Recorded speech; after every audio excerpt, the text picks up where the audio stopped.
Karnataka Shivamogga central జైల్లో వింత ఘటన చోటు చేసుకుంది.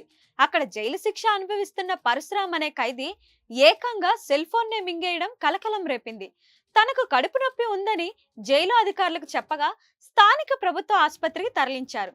పరశురామ్ కడుపు భాగంలో ఎక్స్రే తీసినప్పటికీ పొట్టలో ఏముందో వైద్యులకు క్లారిటీగా కనిపించలేదు. ఆసుపత్రిలో ఎండోస్కోపీ సదుపాయం లేకపోవడంతో తనని గత నెల బెంగళూరులో మరో జైలుకు తరలించారు.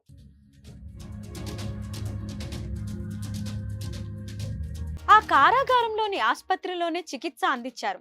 తర్వాత విక్టోరియా ఆసుపత్రికి తరలించారు. అక్కడ మళ్ళీ కంప్లీట్ బాడీ చెకప్ చేసి చూడగా డాక్టర్లు ఆశ్చర్యపోయారు. ఎలా మింగాడో తెలియదు కానీ కడుపులో సెల్ ఫోన్ ని మెయింటైన్ చేశాడు.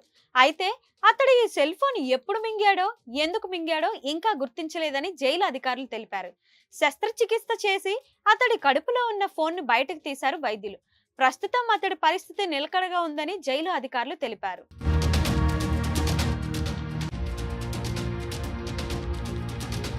మరిన్ని వీడియోస్ కోసం ఛానల్ ని సబ్స్క్రైబ్ చేయండి. లేటెస్ట్ అప్డేట్స్ కోసం వాట్సాప్ ఛానల్ ని ఫాలో చేయండి.